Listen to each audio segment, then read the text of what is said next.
मनीष भैया ने बोला कि तुम आ जाना। मैंने उनकी बात में आकर मैं यहाँ तक आया। आने के बाद मैंने उन्हें मैसेज किया कि भैया मैं आ गया हूँ। मैसेज का कोई रिप्लाई नहीं आया। उसके बाद दिन भर कोई खोज खबर नहीं है कि आदर्श ने खाया, आदर्श के साथ जो टीम आई है उसने खाया है पिया, कुछ भी नहीं। ना मनीष भैया का कॉल आया, ना मेरे मैसेज का रिप्लाई आया, कुछ भी नहीं आया। आपको मनीष से कब से बुलाया था कि इवेंट मैनेजर? हमें मनीष भैया नहीं बुलाया था, और उनके प्यार से बड़ा भैया फोन किया था। पर्सनली उन्होंने फ़ोन करके मुझे इनवाइट किया। देखिए एटलीस्ट मेरे कॉल का रिप्लाई तो कर देते, एटलीस्ट मेरे मैसेज का जवाब तो दे देते। अच्छा। मनीष भैया चलिए आप बिजी हैं, लेकिन आपका जो टीम है उससे तो कॉल करवा दीजिए कि आदर्श कहाँ है, खाया पिया कुछ नहीं। जब प्रोग्राम वगैरह ख़त्म हो गया, सूत उठ के उस प्रोग्राम का ख़त्म होने के बाद अगले दिन आज की सुबह 8 बजे उनका कॉल आता है। बोलते हैं कि कहाँ हो, आधे घंटे में आओ, तुमको सोनू सूद से मिलवा देते हैं। सर भैया सबसे पहला क्वेश्चन आपसे रहेगा, जिस तरह से मनीष कश्यप सन ऑफ बिहार है, आपको भी फन ऑफ बिहार बोला जाता है, उसके बाद भी आपको कल सोनू सूद के फंक्शन में नहीं देखा गया, ऐसा क्यों? सबसे पहले तो यहाँ पर जितने भी मीडिया कर्मी लोग हैं जिन्होंने मेरे पोस्ट को, मैं एब्सेंट था कल प्रोग्राम को लेकर, उसके विषय में बोलने से पहले मैं सबको तहे दिल से नमस्कार और प्रणाम करता हूँ। Thank you so much. जगह नहीं है, नहीं तो मैं लेट का साष्टांग प्रणाम करता सबको कि ये प्यार आप लोग करते हैं। और कुछ कहने से पहले, शुरू करने से पहले मैं बस श्री कृष्ण जी का नाम लेता हूँ और बस यही कहना चाहता हूँ कि हर हर महादेव।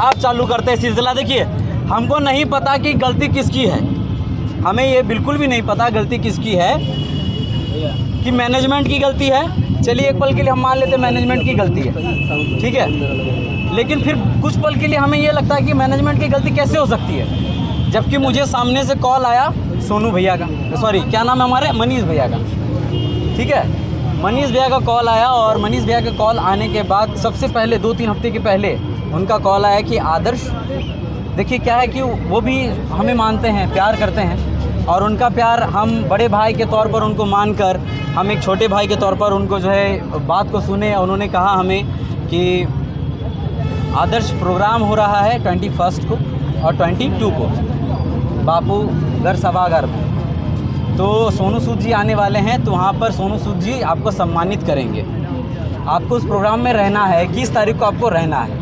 तो हमने बोला जी भैया बिल्कुल। तो कैसे जाना आना कैसे क्या है आप हमको बता दीजिए, क्या करना है नहीं करना है, वो सब के लिए टेंशन नहीं लेना है, सब कुछ सही हो जाएगा, सब कुछ सही है। इतना जान लीजिए आदर्श कि ये प्रोग्राम अपना है, अपना मतलब अपना, ये भी बोलेगा तो कहने का मतलब ये है, ठीक है बोलने दीजिए ना।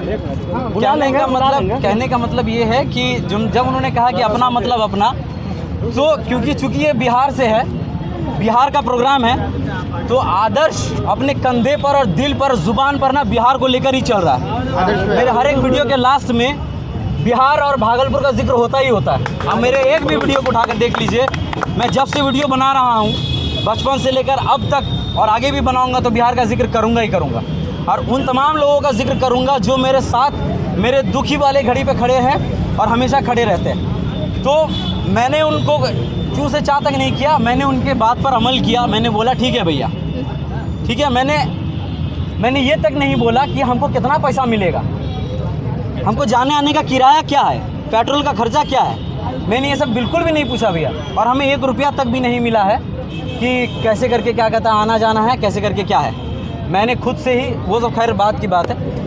लेकिन फिर क्या होता है कि जब मैं यहाँ पर आता हूँ तो इवेंट ऑर्गेनाइज़र जी हमारे लक्ष्मी उनका जो है कॉल आता है, और कॉल तब आता है जब मैं करता हूँ, अरे मैं प्रोग्राम में आ रहा हूँ एज अ चीफ गेस्ट, मेरे को आप बुला रहे हैं, गेस्ट अपीयरेंस बुला रहे हैं, ठीक है। और आप बुलाने के बाद क्या होता है कि आप लोग गायब हो जाते हैं, ठीक है। मैं खुद कॉल करूँगा कि बोलिए भैया हम कितना बजे प्रोग्राम में आवे हैं, हाँ दीदी अब आवे हैं प्रोग्राम में, ओ मतलब कोई वैल्यू नहीं है। पढ़े लिखे हैं भाई, हम शुरुआत से ही लेकर Zee TV, Sony TV, colour channel, हर एक प्रोग्राम में मैंने बड़े बड़े स्टार्स के बीच में मैंने परफॉर्मेंस दिया है। उन लोगों को जब पता है कि क्या वैल्यू है इस शख्सियत की जो बिहार से आया हुआ है। और मैं आपको ये बता देना चाहता हूँ कि ये जो प्रेस कॉन्फ्रेंस मैंने इसलिए किया है और इसलिए नहीं किया है कि मुझे बुरा लगा। मैं बस यही इसके माध्यम से यही कहना चाहता हूँ कि आने वाले कल मेरे से भी बहुत सारे ऐसे कलाकार होंगे, छोटे बड़े कलाकार होंगे जिनको ये चीज़ फेस ना करना पड़े। क्योंकि वो क्या होता है, मैं पता है, मैं 10 दिन से 15 दिन से बिना कुछ खाए बिना कुछ सोचे समझे, मैं सोनू सूद सर का बहुत बड़ा फ़ैन हूँ, बिना कुछ सोचे समझे मैंने सोनू सूद सर की आवाज़ की एक्टिंग करी, आवाज़ की प्रैक्टिस करी, मैंने आवाज़ निकालने की कोशिश करी, मैंने परफॉर्मेंस की तैयारी करी। और फिर क्या होता है कि उस मौके में आप लोग क्या करते हैं, भावुक मत होइए, हाँ इमोशनल मत होइए आप। देखिए उस माहौल में मैं सच बता रहा हूँ भैया, मैं यहाँ पर सिर्फ और सिर्फ इस वजह से आया था, मेरी जो ख्वाहिशें थी, मेरी जो अपेक्षाएं थी, उस चीज़ को मतलब रौंदा गया है, उस चीज़ को इस तरीके से रौंदा गया है कि मैं ये मतलब बता नहीं सकता। मेरा एक्सपेक्टेशन ये नहीं था कि सोनू सूद सर से मिल लेंगे। अरे भाई मैं भी एक्टिंग कर रहा हूँ, एक्टिंग के फील्ड में काम कर रहा हूँ, एक आर्टिस्ट हूँ, है ना, मैं एक आर्टिस्ट हूँ और कभी ना कभी सोनू सूद सर से मिल ही लेंगे। आने वाले कल भगवान का और आप लोगों का सपोर्ट रहा था, हम उनके साथ एक स्टेज शेयर करेंगे, उनके साथ मूवी करेंगे। हाँ बिल्कुल, हमें क्या ये साथ में है, लेकिन मेरी क्या लालच थी भैया, आप लोग बताते हैं, हम मन में कभी भी खलीस नहीं रखे। हमको गणेश भैया ने बोला कि तुम आ जाना, मैंने उनकी बात में आकर मैं यहाँ तक आया। आने के बाद मैंने उन्हें मैसेज किया कि भैया मैं आ गया हूँ, मैसेज का कोई रिप्लाई नहीं आया। फिर जो इवेंट ऑर्गेनाइजर थी उनको मैंने एडजस्ट भी किया, ऐसा होटल दिया जा रहा था जहाँ पर मतलब मनीष भैया नहीं रहते, हम फिर भी एडजस्ट करके उन लोगों ने एडजस्ट किया मेरे लिए। इसके लिए थैंकफुल है कि एक रात का पनाह हमको मिला है, इसके लिए हम शुक्रगुजार हैं कि हमको एक रात का पनाह इवेंट ऑर्गेनाइजर वाले लोगों ने दिया। लेकिन उसके बाद दिन भर कोई खोज खबर नहीं है कि आदर्श ने खाया, आदर्श के साथ जो टीम आई है उसने खाया है पिया, कुछ भी नहीं। और मेरे को बस मैंने खुद कॉल किया सुबह कि मैम मेरे को बता दीजिए मेरे को कितने बजे आना है। उन्होंने बोला कि 5:30 बजे का स्लॉट है, आपको भेज देते हैं। उन्होंने स्लॉट तक कुछ नहीं भेजा। और आपको मैं बता दूं कि ना मनीष भैया का कॉल आया, ना मेरे मैसेज का रिप्लाई आया, कुछ भी नहीं आया। आपको मनीष से कब से बुलाया था कि इवेंट मैनेजर? हमें मनीष भैया नहीं बुलाया था और उनके प्यार से बड़ा भैया फोन किया था, पर्सनली उन्होंने फ़ोन करके मुझे इनवाइट किया। देखिए भैया मैं बस इतना कहना चाहता हूँ कि वो बुरे नहीं हैं, मैं किसी को गलत ठहरा नहीं रहा, लेकिन मेरे साथ जो हुआ वो नहीं होना चाहिए था। एक कलाकार जो होता है ना, मैं बहुत एक्सपेक्टेशन था कि 55,000 की भीड़ में मैं सबको बिहार वासियों का साथ है और बिहार वासियों को मैं जाके प्रणाम करूंगा। और जो मैंने परफॉर्मेंस की तैयारी करी थी मुझे वो सिर्फ दिखाना था। मुझे सोनू सूद सर से मिलने का कोई लालच नहीं है, कोई भी लालच नहीं था। मेरे को बस यही लालच था कि लोगों से मिलूंगा, लोगों की गड़गड़ाहट तालियों की गूंज मेरे कान में गूंजेंगी और वही मैं सुनूंगा। और उनकी जो आवाज़ की प्रैक्टिस मैंने करी है तो मैं उनके सामने करूँगा। मैं किसी को बुरा भला नहीं कह रहा, एटलीस्ट मेरे कॉल का रिप्लाई तो कर देते, एटलीस्ट मेरे मैसेज का जवाब तो दे देते। अच्छा अभी 55 लाख बात बताइए कि इसके बाद जब वो चले गए, इसके बाद बहुत सारा ऐसा पोस्ट है जिसमें बताया जा रहा है कि आप कल नहीं आए, उसके बाद उनका कोई रिप्लाई आया है कि नहीं आया है? हाँ, ये जो आपने पूछा, आप हमें ये बता दीजिए, मुझे ये नहीं पता इस चीज़ के पीछे क्या राज है, क्या राजनीतिक है, हमको ये बिल्कुल भी नहीं पता है। एक होता है कि चलिए आप बिजी हैं मनीष भैया, चलिए आप बिजी हैं, लेकिन आपका जो टीम है उससे तो कॉल करवा दीजिए कि आदर्श कहाँ है, खाया पिया कुछ नहीं। शुरुआत से लेके सिर्फ एक ही कॉल आया था मेरे पास रिकॉर्डिंग से भैया, शुरुआत से लेके मेरे को एक भी कॉल नहीं आया, ना रिप्लाई हुआ। और जब प्रोग्राम वगैरह ख़त्म हो गया, सूत उठ के उस प्रोग्राम के ख़त्म होने के बाद अगले दिन आज की सुबह 8 बजे उनका कॉल आता है, बोलते हैं कि कहाँ हो, आधे एक घंटे में आओ, तुमको सोनू सूद से मिलवा देते हैं। ऐसे कैसे, मतलब जब यहाँ पे प्रोग्राम था तब नहीं मिलवाए आपको? हम एक बात बताना चाहेंगे, एक बात सुनिए मेरा, हम एक बात बताना चाहेंगे। इस प्रैक्टिस के लिए भैया 15 दिन से रेडी हो रहे थे, लेकिन मनीष भैया को बहुत प्यार करते थे हम सब। अब इस लेवल से हमको लगता है कि इसको अनसब्सक्राइब हमको करना पड़ेगा। हम सब्सक्राइब करके रखे थे, हम इतना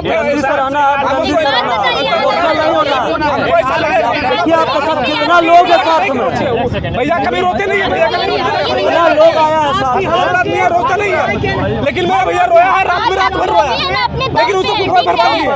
लेकिन ये गलत है, मेरा भैया रात में रोया है और उनकी आवाज भी दबा दी गई। समझे? आप भी उन्हीं कदम पे हैं। ये चीज गलत है। लोग कहते हैं कि एक मिनट रुकिए। लोग कहते हैं कि बिहार पीछे है, बिहार पीछे है। साला मैं शुरू से लेकर अभी तक अपनी जुबान पर, अपने होठों पर बिहार का नाम लेकर घूम रहा हूँ, यहाँ पर बिहार का नाम दबाकर घूम रहा हूँ, और शुरू से लेकर अभी तक मैंने बिहार का नाम लिया है।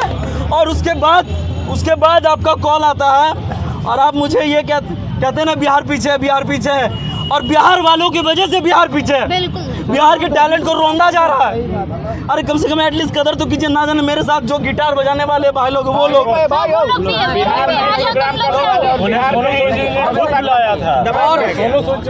और मैं आप लोगों से आज उन्होंने ये बोला मेरे को इस बात का बुरा लगा।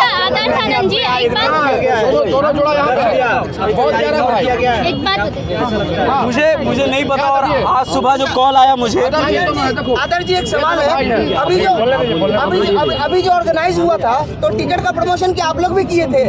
देखिए मुझे तो पता था कि मैंने टिकट के बारे में, हाँ बिल्कुल मुझे बताया गया था कि आदर्श तुमको एक वीडियो बनाना है। और वो मैम भी परेशान थी, जो ऑर्गेनाइजर है, इवेंट ऑर्गेनाइजर, वो भी परेशान थी कि टिकट के लिए लोग सवाल उठा रहे हैं। मुझे कॉल आया कि आदर्श लोग सवाल कर रहे हैं कि सोनू सूद और मनीष भैया लोग तो बिहार को सपोर्ट करते हैं, तो टिकट कहाँ से आ रहा, टिकट का मामला कहाँ से। तो फिर उसके बाद मैंने फिर सोचा कि ये वाकई में सही बात है, आए होंगे जरूर कुछ ना कुछ तो चार्ज किए होंगे। लोग तो मूर्ख नहीं है, हम भी तो मूर्ख नहीं है। लेकिन मैंने फिर भी गुजारिश करी लोगों से कि जब आप पिक्चर देखने जा सकते हैं तो सोनू सर हम उनके फैन हैं, उनको हम कुछ नहीं बोल रहे हैं, सब लोग उन्हीं का और हम बस यही कह रहे हैं कि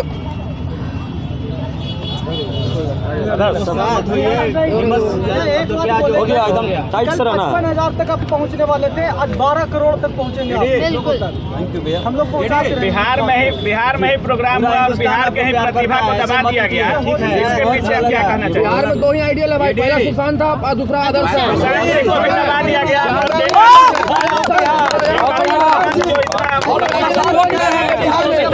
और मैं एक चीज़ आपको बता दूं कि जब मैंने इसके लिए टिकट के लिए गुजारिश करी थी, और ये प्रेस कॉन्फ्रेंस मैंने इसलिए किया है कि मैंने खुद बोला था कि मैं पटना आ रहा हूँ दोस्तों आप लोगों से मिलने के लिए। कहीं लोगों के मन में वो विचार ना रहे कि आदर्श क्यों नहीं आया। कम से कम वो विचार तो क्लियर हो जा सबके माइंड से कि आदर्श कहाँ रह गया, बोल कर नहीं आया। आदर्श क्यों क्या होटल में रह गया? कोई माँ का लाल हमको होटल में रोक के नहीं रख सकता। हमने अपने पैसे से अपने भैया अमित भैया ने और अभिषेक भैया ने, रवि भैया लोगों ने मेरा साथ दिया, उन लोगों ने होटल की व्यवस्था किया है। पैसा हमने अपने जेब से लगाया है। और आज सुबह जब कॉल आता है उनका बोलते कि आओ तुमको मिलवा देते सोनू सूद सर से। अरे हम खुद एक एक्टिंग के फील्ड में काम कर रहे हैं, हम एक ना एक दिन उनसे ज़रूर एक ना एक दिन स्टेज शेयर करेंगे, उसके बाद ज़रूर मूवी करेंगे। और फिर लास्ट में क्या बोलते हैं? लास्ट में बोलते हैं भैया जी हमको कि क्या आदर्श ये सब तो लाइफ है, छोटा छोटा बात पे जो है इतना ही नहीं करने का, इग्नोर करके चलने का। अरे छोटा मोटा बात है ही। पत्रकार क्या होता है? हम आपसे पूछ रहे हैं पत्रकार क्या होता है? माध्यम होता है, माध्यम। छोटे छोटे गलतियों को उठाना। और आप एक पत्रकार होकर आप बोल रहे हैं कि छोटे छोटे बात को इग्नोर करते हुए चलो। अरे एक पत्रकार खुद बोल रहा है कि छोटे छोटे बात को, बात की सत्यता आप कहते हैं कि मतलब पत्रकार हैं, वो लगता है आपको पत्रकार हैं। ये तो आप लोग का प्यार है भैया। लेकिन अच्छा, छोटा सा एक प्रश्न आपसे आदर्श जी, कहीं आपकी भी लोकप्रियता में कमी आ गई है क्या?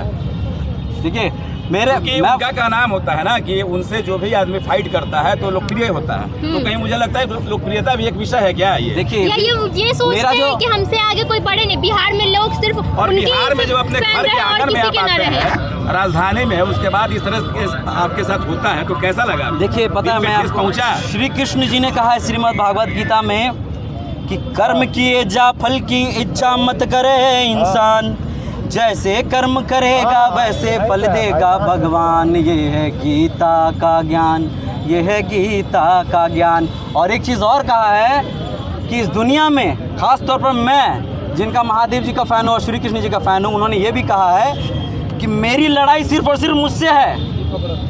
मेरे लेवल का मेरे कंपटीशन में सिर्फ कोई नहीं आ सकता, कोई माकालाल नहीं आ सकता मेरे कंपटीशन में। आदर्श के कंपटीशन में अगर कोई है तो वो आदर्श ही है। आदर्श को कोई अगर हरा सकता है तो आदर्श आनंद ही है। आदर्श को कोई अगर जिता सकता है तो वो आदर्श आनंद खुद है। ठीक है, मेरे कहने का तात्पर्य और मकसद यही है। गलत है और किसी कलाकार के साथ नहीं होना चाहिए था, होने भी नहीं देंगे बिहार में। बिल्कुल। और मेरा कहने का मतलब भैया ये है कि आपको अगर हम भैया मानते हैं तो आपका फर्ज क्या बनता है कि छोटा भाई आया है, सामने से आप कॉल किए हैं तो आप ही को ना पूछेंगे भाई। आप उन्हीं के भरोसे आए थे। हाँ, तो आपके भरोसे आए। कलाकार हैं और बिहार के ही हैं। अगर आप बाहर जाते, अगर आपके साथ ऐसा होता तो अच्छा लगता, लेकिन बिहार में आकर एक कलाकार को एक बिहारी जो सन ऑफ बिहार कहता है और ऐसा लेकिन लोग कंपटीशन में चमकना चाहते हैं। सन ऑफ बिहार उनको टाइटल कौन दिया ये तो कोई नहीं जानता। क्या सन ऑफ बिहार आप नहीं है क्या? सन ऑफ बिहार में किसी का ठप्पा है क्या? भैया आपको सन ऑफ हिंदुस्तान है, डेढ़ मार्क है क्या सन ऑफ बिहार? क्या वो चाहते हैं कि बिहार में लोग सिर्फ उन्हें ही जाने? वो बोलते हैं सब जगह जाके कि बिहार पीछे है, तो बिहार को तो सबसे पहले पीछे आप ही कर रहे हो ना। कि अब किसी का मदद नहीं करेंगे जाओ, तो क्या आप किसी कलाकार को भी नहीं बुलाएंगे, किसी को प्रोड्यूस नहीं करेंगे, किसी का प्रमोशन नहीं करेंगे? देखिए, मेरा सिंपल सा यही बात है। देखिए, मैं बस सिंपल से यही बात कहने के लिए आया हूँ। मैं अपनी जो चीज़ें हैं मेरे साथ जो वो मैं शेयर कर रहा हूँ। कौन कैसा है, कौन क्या है, मैं किसी के चरित्र पर बात नहीं कर रहा। मैं अगर आपको मैंने भैया बोला है तो भैया के चीज़ों पर मैं आया हूँ। और आपकी रिस्पॉन्सिबिलिटी होती है, कोई भाई आया है, एक गिद्दू तो नहीं है भैया। हम जो कर रहे हैं, जिस तरीके से कर रहे हैं, मेरा इतिहास लोगों को पता है कि हम कहाँ से उठ के कैसे क्या कर रहे हैं। लेकिन एक रिस्पॉन्स होता है ना, आपका रिस्पॉन्स आता है। और क्या मतलब क्या दिक्कत है, पूरा सूत उठ के प्रोग्राम वगैरह ख़त्म हो गया, ओकरे बाद जो है अगला दिन आप हमको 8 बजे कॉल करते हैं और बोलते हैं आओ मिला देते हैं। मतलब क्या, ओ हम गांव का उछड़वा है? हाँ भैया, सुन रहा पैंट उठ पहने, लुंगी उंगी पहने निकल गया ना, उतना नहीं चलता। गोविंदा जी ने कहा था ना, गोविंदा जी ने कहा था, तेल मालिश नहीं करते हैं। गोविंदा जी ने यही कहा था, टाइम नहीं अपने पास, समझे? तो वही है। और मेरा क्या क्या बर्बाद हुआ, हम ये चीज़ नहीं करते। मेरा वक्त बर्बाद हुआ, मेरा वक्त बर्बाद। हम उस वक्त में कितने सारे वीडियोस बना लेते हैं। मेरा शूट बर्बाद हुआ, मेरा पसीना बहा है, हम 2 रात सोए नहीं हैं, मेरी आंसुओं को धूमिल किया गया। और मेरे माता पिताजी ने सोचा था कि हम प्रैक्टिस कर रहे हैं, सोनू सूद की आवाज़ की प्रैक्टिस कर रहे हैं, उनके सामने हम परफॉर्मेंस करेंगे। वो जो आशाएं हैं वो पूरी तरह से चकनाचूर हो गई। आदर्श के आदर्शों का ख्याल न रखकर आपके तो आदर्श ये सब सारी चीज़ें हैं। बिहार के में भैया जो आप प्रोग्राम वहाँ करने वाले थे, ठीक है, वो आप अपने माध्यम से सोनू भैया को पहुंचाइए। सोनू भैया की आवाज़ कैसे पहुंचाइए? बिहार सुनेगा, पूरा हिंदुस्तान सुनेगा। बिल्कुल, मैं कहना चाहता हूँ, सोनू सूद जी ने जिन 2 कलाकारों को बुलाया, इसकी सूचना ऑर्गेनाइजिंग कमेटी को भी दिया गया और कुछ लोगों को दिया गया, लेकिन उन्होंने साफ डिनाई कर दिया कि सोनू सूद को मैंने बुलाया है, मैं जो चाहूँगी वही होगा। पुराना के लिए आए थे और आपको मौका नहीं मिला, लेकिन आप अपने घर पे कोई अपना स्टेज बना लेते हैं, तो यहाँ सोनू सूद की आवाज़ में अपना कुछ बोलिए। ये आवाज़ सोनू सूद भैया के पास जाना चाहिए। क्या हल्ला नहीं करिए, सब कुछ शांत रहिए, शांत रहिए सब कुछ। मुझे ये नहीं पता किसका कितना फ़ैन है, किसका कितना चाहने वाला है। और बहुत सारे लोग ये कहेंगे कि क्या कहते हैं, आप टेंशन में मत आइए आदर जी, आप खुद ही एक कलाकार है। बस मेरी टेंशन बस सिर्फ और सिर्फ, देखिए मेरी लड़ाई खुद से है, ठीक है। हम कभी